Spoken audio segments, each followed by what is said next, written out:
how have these videos, specifically, including obviously George Floyd, that was its own situation with police, how have these videos of the real misunderstandings, wrong guy, dude, just, there's all these phrases, walking your dog while black, mowing your own lawn while black, whatever it is while black.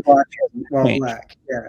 Is it? So I write about this in the book too. I use the example of a couple of police killings that were caught on video, and one of the arguments I make in the book is, as you're pointing out, that these social media and the sort of instant access to this footage has actually confirmed narratives that were long existing within sort of communities of color in the United States about disproportionate police violence, and not only confirmed those or disproportionate police attention on those communities, even if it doesn't result in this kind of violence. Good caveat, good nuanced point. Yes, so important.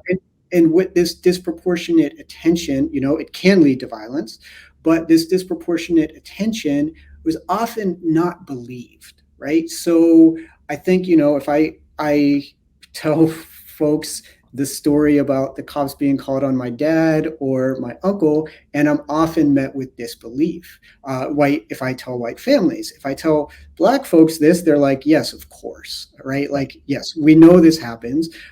This is actually sort of a staple of historical tales about passing. Lots of black folks have this experience of light-skinned members of their families. The other thing I'll say here is that in confirming this, it has created, I think, space for movements like we saw around George Floyd, or some of the successes of the Black Lives Matter movement, because those narratives with the sort of evidence are much harder to deny. Now, I will also say it hasn't meant that cops are necessarily prosecuted for these things, right? Because cops in a number of these cases have gotten off.